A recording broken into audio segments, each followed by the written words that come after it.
So I am grateful that you are back, and I will explain each section of this as we go along.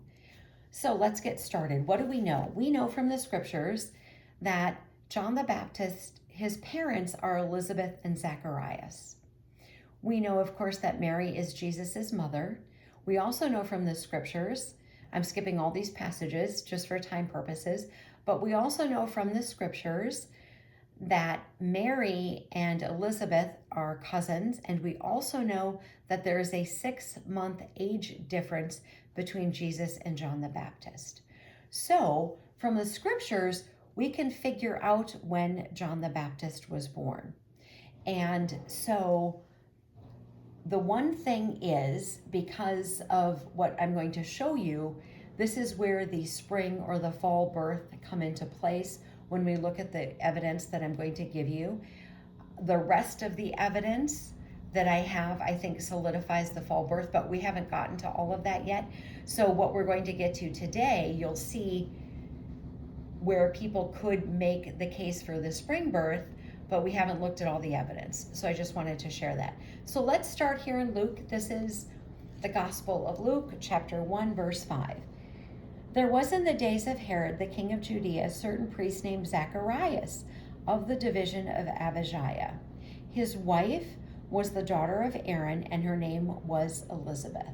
So this tells us that Zacharias, he's a priest, and he is of the division of Abijah. And this will tell us when he has to go and perform his priestly duties. But let's go on to Luke 1:8.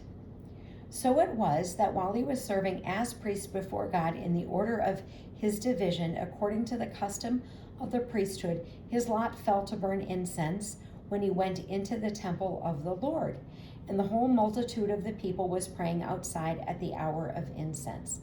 Then an angel of the Lord appeared to him, standing on the right side of the altar of incense. And when Zacharias saw him, he was troubled, and fear fell upon him.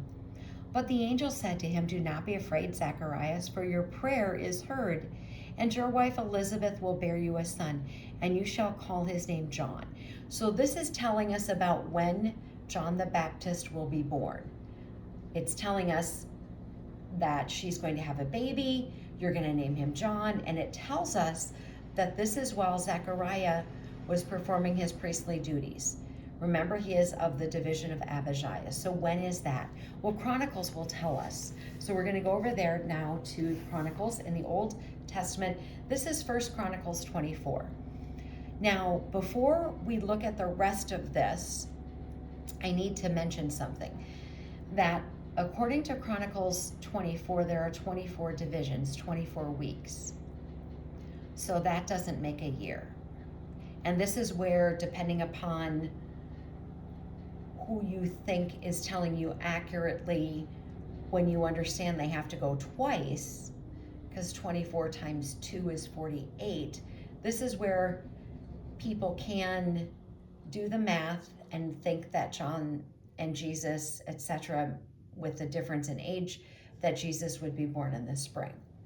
But we have to look at the totality of the evidence, and we haven't gotten to all of it yet. But I have to explain something. So there's 24 divisions, it tells us. So they have to repeat. They have to go again. But 24 times 2 is only 48, and the math doesn't math. So that doesn't work. Keep in mind that on God's calendar, each month has 30 days. So 30 times 12 is 360 days. If we take that 360 and we divide it by 7 for each day of the week, that gets us to 51 weeks. So that's significant, but we're still 3 short. How can we get to 51 if they're going 2 times? That doesn't make sense. Well, we have to remember that there are 2 spring feasts and a fall feast. The ones in the spring are Passover and Pentecost. The one in the fall is Tabernacle. So if we take the 48 plus the 3, when everybody needs to be there, we can get to 51. All right, we are almost out of time, so I'm not going to start the rest of this. We will pick up in 1 Chronicles in our video tomorrow. Thank you so much for being here. Armor Up, we write at Dawn. May God bless you as always. Have a great day.